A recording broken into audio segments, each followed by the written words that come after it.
Hello! അങ്ങനെ നമുക്ക് 180 subscribers ആയിട്ടുണ്ട്. ഇത് നമ്മളുടെ കുംഭമേളയുടെ പാർട്ട് 3 വീഡിയോ ആണ്.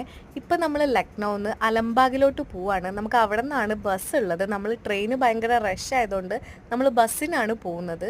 അവിടുത്തെ ബസ് സ്റ്റാൻഡാണ് കേട്ടോ ഇത്. നല്ല ഭംഗിയില്ലേ കാണാൻ? നമ്മളെ നാട്ടിലത്തെ പോലെ ഒന്നും അല്ല കേട്ടോ. അങ്ങനെ ബസ്സൊക്കെ കിട്ടി, ഒന്ന് സെറ്റായി, സീറ്റൊക്കെ കിട്ടി. ഞാൻ കുറച്ച് ബിസ്ക്കറ്റും വെള്ളവും പിന്നെ അതുപോലെ തന്നെ കോഫിയൊക്കെ കുടിച്ചിട്ടുണ്ടായിരുന്നു. ഭയങ്കര തണുപ്പാണ് കേട്ടോ അവിടെ. അതുകൊണ്ട് ഞാൻ ഇടയ്ക്കിടയ്ക്ക് കോഫി കുടിക്കുന്നുണ്ടായിരുന്നു. അങ്ങനെ നീണ്ട 4 മണിക്കൂറിന് ശേഷം നമ്മൾ പ്രയാഗ്രാജിൽ എത്തിയിട്ടുണ്ട്. ഭയങ്കര തണുപ്പാണ് കേട്ടോ അവിടെ. അപ്പോൾ അരുൺ പറഞ്ഞു ഒരു വീഡിയോ എടുക്കുക, ഞാൻ വായിലൂടെ പുക വർത്തിത്തരാമെന്ന് പറഞ്ഞിട്ട് അവൻ്റെ പ്രഹസനം കണ്ടുകൊണ്ടിരിക്കുകയാണ് കേട്ടോ ഇത്. സംഭവം അവന് നടക്കുന്നുണ്ട്, എനിക്കത് ചീറ്റിപ്പോയി.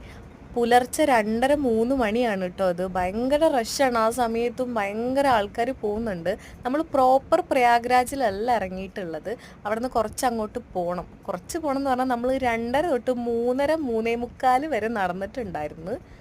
അത് നമ്മൾ നാട്ടിലല്ല പ്രയാഗ്രാജിലെത്തിയതിൻ്റെ പ്രഹസനമാണ് കേട്ടോ ഈ കാണുന്നത്.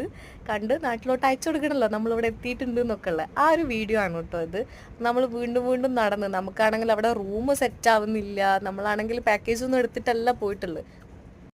അങ്ങനെ ഒരുപാട് പേര് നമ്മൾ കോണ്ടാക്ട് ചെയ്യുന്നുണ്ടായിരുന്നു. അവസാനം നമുക്കൊരു 3:45-4 മണിയോട് കൂടിയിട്ട് നമുക്കൊരു റൂം സെറ്റ് ആയിട്ടുണ്ട്. അപ്പോഴത്തേക്കും നമ്മൾ ആ ഹോം സ്റ്റേയുടെ ഒരുപാട് അങ്ങോട്ടേക്ക് നടന്നിട്ടുണ്ടായിരുന്നു. അങ്ങനെ നമ്മൾ വീണ്ടും റിട്ടേൺ തിരിച്ച് വന്ന്.